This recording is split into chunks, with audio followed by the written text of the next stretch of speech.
গুরুতর অসুস্থ ব্যারিস্টার আব্দুর রাজ্জাক, দোয়া চেয়েছে এবি পার্টি। অন্তর্বর্তী সরকার দুর্নীতিমুক্ত বলছেন দুদক চেয়ারম্যান। জানাবো অসন্তুষ্ট বিএনপি তুষ্ট হবে কিসে,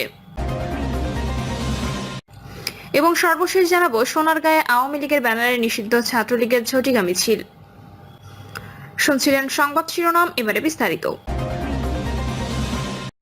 গুরুতর অসুস্থ ব্যারিস্টার আব্দুর রাজ্জাক, দোয়া চেয়েছে এবি পার্টি। আমার বাংলাদেশ পার্টির সাবেক প্রধান উপদেষ্টা ব্যারিস্টার আব্দুর রাজ্জাক গুরুতর অসুস্থ। তিনি রাজধানীর একটি হাসপাতালের আইসিইউতে চিকিৎসাধীন রয়েছেন। তার সুস্থতা কামনা করে দেশবাসীর কাছে দোয়া চেয়েছেন এবি পার্টির চেয়ারম্যান মুজিবুর রহমান মঞ্জু ও সাধারণ সম্পাদক ব্যারিস্টার আসাদুজ্জামান ফুয়াদ। গণমাধ্যমে পাঠানো এক বার্তায় তারা বলেন, ব্যারিস্টার আব্দুর রাজ্জাক বাংলাদেশের আইন জগতের এক অনন্য ব্যক্তিত্ব। দেশে আইনের শাসন ও ন্যায় বিচার প্রতিষ্ঠায় তিনি দীর্ঘ সংগ্রাম করেছেন।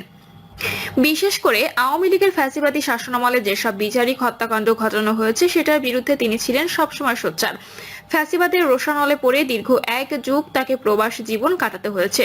সেই সময় তিনি দুরারোগ্য ক্যান্সারে আক্রান্ত হন। নেতৃবৃন্দ বলেন, বাংলাদেশের নতুন রাজনৈতিক উদ্যোগ হিসেবে আমার বাংলাদেশ পার্টি প্রতিষ্ঠায় ব্যারিস্টার আব্দুর রাজ্জাকের অবদান অবিস্মরণীয়। তারা ব্যারিস্টার আব্দুর রাজ্জাকের আশু সুস্থতা ও দীর্ঘায়ু কামনা করেন এবং দেশবাসীর কাছে দোয়ার আবেদন জানান। অন্তর্বর্তী সরকার দুর্নীতিমুক্ত বলছেন দুদক চেয়ারম্যান। অধ্যাপক ডক্টর মোহাম্মদ ইউনূসের নেতৃত্বাধীন অন্তর্বর্তী সরকার দুর্নীতিমুক্ত বলে মন্তব্য করেছেন দুর্নীতি দমন কমিশনের চেয়ারম্যান আব্দুল মোমেন। দুদক চেয়ারম্যান বলেন, শতভাগ লোক বলে দুর্নীতি চাই না, তাহলে দুর্নীতি কিভাবে হয়? দুদকেরও বদনাম ও দুর্নীতি রয়েছে। আপনারা সেটি ধরে দেবেন, আমরা ব্যবস্থা নেব। এছাড়া দুর্নীতিমুক্ত দেশ গড়তে আমরা আপনাদের সহযোগিতা চাই বলে জানান তিনি। আব্দুল মোমেন বলেন, অনেক কর্মকর্তা সৎ ভালো কিন্তু কাজ করেন না, এটিও কাম্য নয়। এছাড়া আগে প্রধানমন্ত্রীর কার্যালয়ে ঘুষ দিতে হতো, বর্তমান সরকার দুর্নীতিমুক্ত সরকার। তিনি বলেন, প্রাতিষ্ঠানিক দুর্নীতি প্রতিরোধে কর্মকর্তাদের আরও আন্তরিক হতে হবে। সেবা গ্রহীতাদের চাহিদার বিষয়টিকে অগ্রাধিকার দিতে হবে। অসন্তুষ্ট বিএনপি তুষ্ট হবে কিসে? একেবারে সন্তুষ্ট নয় বিএনপি। প্রধান উপদেষ্টার সঙ্গে ম্যারাথন মিটিং এর পর তাদের অনুভূতিটা এভাবে স্পষ্ট করলো গণমাধ্যমের সামনে। কেন এমন কঠিন মন্তব্য? আবার প্রধান উপদেষ্টার পক্ষ থেকে যে বক্তব্য গণমাধ্যমে প্রকাশ করা হলো তার সঙ্গে বিএনপির মন্তব্য মিলে না। তাদের কথা বিএনপিকে আলোচনাকালে সন্তুষ্টই মনে হয়েছে, তার মানে বৈঠক থেকে বের হয়ে তারা অসন্তুষ্ট হয়ে গেছে। যে মন্তব্য দেখে মনে হতে পারে সরকার ও বিএনপির মধ্যে গরমিল তৈরি হতে কয়েক মিনিট সময় নিয়েছে মাত্র। বৈঠকটা হয়েছিল বিএনপির কিছু প্রস্তাব ও দাবি বিষয়ে সরকারের সঙ্গে আলোচনার জন্য। উদ্দেশ্য ছিল সন্তোষজনক কোনো ফল নিয়ে তারা হয়তো ঘরে ফিরতে পারবেন। আর এই আশা পূরণ হলে বাংলাদেশের রাজনৈতিক আবহাওয়া অনেক স্বস্তিদায়ক হতে পারত। বাস্তবতা হচ্ছে, সরকারি ভাষ্য যেমনই হোক না কেন, বিএনপির এই অসন্তুষ্টি বাংলাদেশের রাজনৈতিক আবহাওয়াকে আশঙ্কাজনক করে দিচ্ছে। গত বছর যারা ঐক্যবদ্ধ আন্দোলন করে সফল হয়েছিল তারা কিন্তু অভিন্ন উদ্দেশ্যকে সামনে নিয়ে রক্ত ঘাম ঝরিয়েছিল। গণতান্ত্রিক পরিবেশ সুনিশ্চিত হবে, জনগণ মৌলিক অধিকার ভোগ করতে পারবে, সমৃদ্ধ একটা বাংলাদেশ বিনির্মাণ সম্ভব হবে, এমনটাই ছিল প্রত্যাশা। কোটা বিরোধী আন্দোলন এক দফায় পরিণত হবে, কিংবা সরকার গঠন হবে নতুন করে। সরকার কি কি কাজ করবে এমন কোনো পূর্বাভাস তাদের ছিল না। পরিস্থিতির কারণে একসময় আন্দোলনকারীরা কিছু দিক নির্দেশনা দিয়েছিল। আসলে গত বছর এই আন্দোলনের মোড় বদলের আগে হয়তো তারাও ভাবতে পারেনি এমন সাফল্য তারা অর্জন করতে পারবে। এমন কথা আন্দোলনের নেতৃবৃন্দ অনেকেই ইতোমধ্যে দিয়েছেন। সত্য হচ্ছে, অভাবিত এই বিজয় সম্ভব হয়েছিল বিএনপির প্রায় সব রাজনৈতিক দল ও ছাত্র জনতার ঐক্যবদ্ধ হওয়ার কারণে। সেই ঐক্যে এখন ফাটল ধরছে কেন? এর প্রধান কারণ, আন্দোলনের আগে তাদের লক্ষ্য ঠিক করা সম্ভব হয়নি। একইভাবে বলতে হয়, ঠিক করা হয়নি বলে কি সব বাদ দিতে হবে? এক্ষেত্রে বাদ বাতিল নয়, সংস্কারটাই মূল নিয়ামক হতে পারে। এই সংস্কার বিষয়ে তাই ঐক্যমত্য অতীব জরুরি বলে অবশ্যই মানতে হবে। সেটা যে হচ্ছে না তারই প্রমাণ প্রধান উপদেষ্টার সঙ্গে বিএনপির শীর্ষ নেতাদের বৈঠকের পরবর্তী নেতাদের বক্তব্য। প্রধান উপদেষ্টার সঙ্গে বৈঠকের অন্যতম বিষয় ছিল সংসদ নির্বাচনের সময় নির্ধারণ। আগামী জাতীয় সংসদ নির্বাচন 2025-এর ডিসেম্বরের মধ্যেই হতে হবে, দীর্ঘদিন ধরে বিএনপি দাবি করে আসছে। সরকারের ঘোষণা ভিন্নমুখী।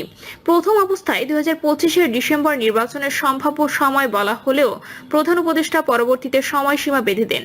2026-এর জুনের মধ্যে হবে নির্বাচন। বিএনপি তাদের চাওয়া সময়সীমা নিয়ে 16 এপ্রিল বৈঠকে বসেছিলেন প্রধান উপদেষ্টার সঙ্গে। বৈঠক শেষে তাদের প্রতিক্রিয়া ছিল, ডিসেম্বর নির্বাচন না হলে পরবর্তীকালে রাজনৈতিক অস্থিতিশীলতা এবং পরিণামে অর্থনৈতিক দুরবস্থা সৃষ্টি হতে পারে।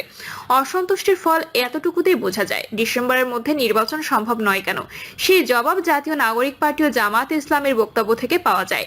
তারা জরুরি সংস্কার চায় নির্বাচনের আগে, এ নিয়ে কিন্তু সব দলই ঐক্যবদ্ধ। বিএনপিও এটা চায়। তাহলে সমস্যাটা কোথায়? আসলে জরুরি কোনটা সেখানেই জট বেঁধেছে। সংস্কারের মধ্যে কি আওয়ামী লীগ নিষিদ্ধ করা অন্তর্ভুক্ত? যদি এটা থাকে তাহলে অবশ্য সহজ পথ দেখা যাচ্ছে না। কারণ জাতীয় নাগরিক পার্টি নিষিদ্ধ চাইলেও প্রধান উপদেষ্টা কিংবা বিএনপি তা চায় না। জামায়াত ইসলামী বিভিন্ন সময় বিভিন্ন কথা বলে। জাতীয় নাগরিক পার্টি প্রধান উপদেষ্টার দল নয়, এটা প্রকাশ্যে বলা হলেও এটা তো সত্য। জাতীয় নাগরিক পার্টি বর্তমান সরকারের স্রষ্টা এবং সমর্থক। সুতরাং সরকার ও তাদের সমর্থকদের মধ্যে ভিন্নতা দেখা যাচ্ছে নাকি? প্রধান উপদেষ্টার সঙ্গে বিএনপি বৈঠক করলে আওয়ামী লীগ নেতাদের বিচার প্রক্রিয়া নিয়েও অসন্তোষ প্রকাশ করেছে। যদিও সরকারের পক্ষ থেকে বলা হচ্ছে বিচার দ্রুত করার বিষয়ে তারা পদক্ষেপ নিচ্ছে, কিন্তু যথাযথ আইনি প্রক্রিয়া মেনে বিচার করতে গেলে কি ডিসেম্বরের মধ্যে বিচার শেষ করা যাবে? বাংলাদেশের আইনি ব্যবস্থা তেমনটা বলে না যে এত অল্প সময় বিচার সম্পন্ন করা যাবে। তাহলে বিএনপি ডিসেম্বরের মধ্যে নির্বাচন দাবি পূরণ করা সরকারের পক্ষে সম্ভব হবে না।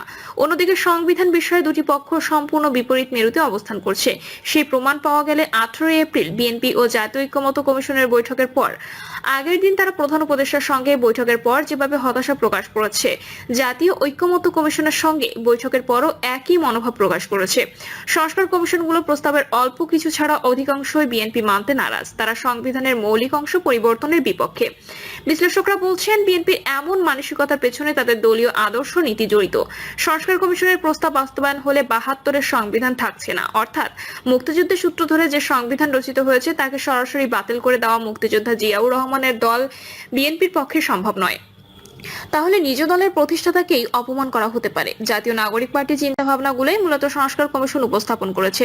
এই মুহূর্তে সংস্কার কমিশনের প্রস্তাবগুলোর পক্ষ বিপক্ষ বিবেচনা করলে দেখা যাবে পক্ষে আছে জাতীয় নাগরিক পার্টি ও জামায়াত ইসলামী।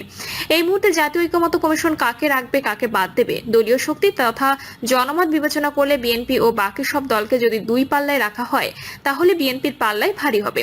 আবার দলের সংখ্যা যদি গোনা হয় সেক্ষেত্রে বিএনপির মতাবলম্বীদের সংখ্যাই বেশি হবে।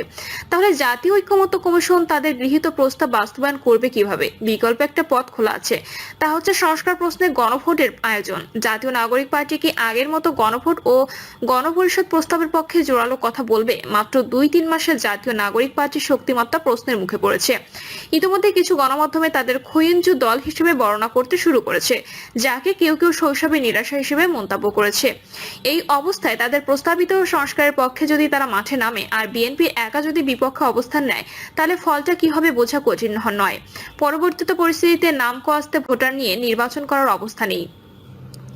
রাজনীতির মাঠে কারোর নিরঙ্কুশ আধিপত্য না থাকলেও বিএনপি এগিয়ে, এটা যে কেউ স্বীকার করবে। এই বিএনপি যদি গণভোটে না এর পক্ষে যায় তাহলে জিতবে কে? বোধ করি এর জবাব খুলে বলার প্রয়োজন নেই। পরিস্থিতি বোঝার ক্ষমতা সবারই আছে, আর সে কারণেই কি একটি পক্ষ নির্বাচনকে পিছিয়ে নেওয়ার দাবি তুলেছে? সব মিলে জরুরি সংস্কার কোনটা সেটুকু নির্ধারণ করা আদৌ সম্ভব হবে কিনা সন্দেহ আছে। আর সেই সূত্রে বলা যায় আগামী জানুয়ারি-জুনের মধ্যে নির্বাচন অনুষ্ঠান সম্ভব নাও হতে পারে। নির্বাচনকে ঝুলিয়ে রাখার কৌশল গ্রহণ করছে কেউ কেউ, এমন অভিযোগ রাজনৈতিক মাঠ থেকেই ভেসে আসছে। বিশ্লেষকদের ক্ষেত্রে জাতীয় নাগরিক পার্টির নেতাদের বক্তব্যকে সামনে আনছেন। এটা কি শুধু সংস্কার বিষয়ে সীমাবদ্ধ থাকবে নাকি রাজনৈতিক পরিস্থিতিও জড়িত হবে? ইতোমধ্যে আগামী সম্পর্কে কিছু ইঙ্গিত পাওয়া গেছে, যার একটি হচ্ছে প্রধান উপদেষ্টার সঙ্গে বৈঠকের পর বিএনপির বক্তব্য অনুযায়ী রাজনৈতিক অস্থিরতা তৈরি হবে। অন্যদিকে সম্প্রতি নাহিদ ইসলাম যে সাবধান বাণী দিয়েছেন সেটিও আমলে নেওয়ার মতো, যাকে অনেক রাজনীতি বিশ্লেষকই হুমকি হিসেবে গণ্য করেছেন। সামগ্রিক দিক বিবেচনা করে তাই বলতে হবে কেউ যেন শক্তি প্রয়োগের রাজনীতি ধারণা করে, অর্থনৈতিক দুরবস্থা যেন আর না বাড়ে, দেশটা এগিয়ে যাক, জাতীয় ঐক্যমত্য কমিশন যেন কারো হয়ে না কাজ করে, স্থিতিশীল দেশে যেন তারাও ভূমিকা রাখে, সেটাই এই মুহূর্তে প্রত্যাশা। প্রিয় দর্শক, এই ছিল এখনকার সর্বশেষ সংবাদ। আপডেট সব সংবাদ পেতে চ্যানেলটি সাবস্ক্রাইব করে বেল আইকনটি ক্লিক করে রাখুন।